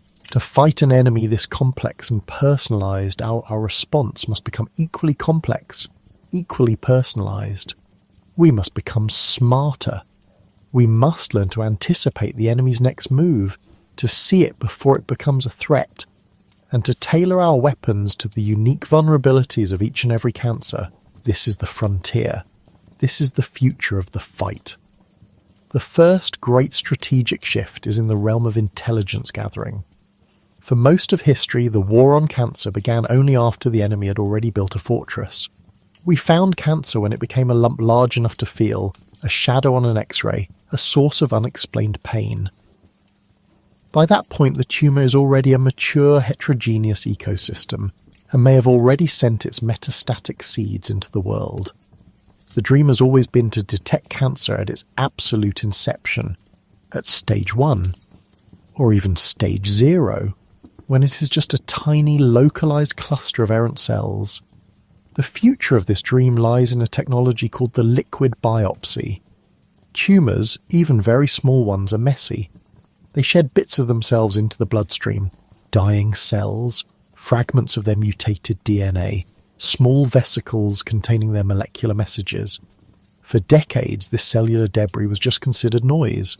But with advances in genetic sequencing of breathtaking sensitivity, we can now detect these needles in the haystack. A simple blood draw, taken during a routine physical, could be analysed for these trace amounts of circulating tumour DNA. It could tell a doctor not only that a cancer exists somewhere in the body, but precisely what kind of cancer it is and what mutations are driving it long before it would ever show up on a CT scan. This shifts the entire paradigm from late-stage diagnosis to proactive, constant surveillance. It is the equivalent of having a network of microscopic spies reporting on the health of every cellular citizen in the body, raising the alarm at the very first whisper of treason. Once we can see the enemy earlier, and with greater clarity, the question becomes how to disarm it with more precision. Here, the future points toward a tool of almost science-fictional power: CRISPR. First discovered as a quirky bacterial immune system, CRISPR-Cas9 is, in an essence, a pair of molecular scissors that can be programmed to find a specific sequence of DNA and cut it. This technology gives humanity for the first time the ability to directly edit the source code of life. Its application to cancer is profound. We know that cancer is a disease of broken genes. What if instead of killing the cell with the broken gene, we could simply fix the gene itself? For inherited cancer syndromes like those caused by mutations in the BRCA genes, one could imagine correcting the error in susceptible cells before a tumour ever has a chance to form. In the context of active cancer, one could engineer a patient's own T-cells in the laboratory, using CRISPR to make them better cancer killers. We could edit them to be blind to the tumour's inhibitory signals, or to carry a new receptor that targets a unique protein on the cancer cell's surface. These enhanced super soldier T-cells, a form of therapy known as CAR-T, could then be infused back into the patient, a living, self-replicating drug perfectly tailored to hunt and destroy their specific cancer. The early results of these therapies in blood cancers have been nothing short of miraculous, and there's a race on to make them work for solid tumours.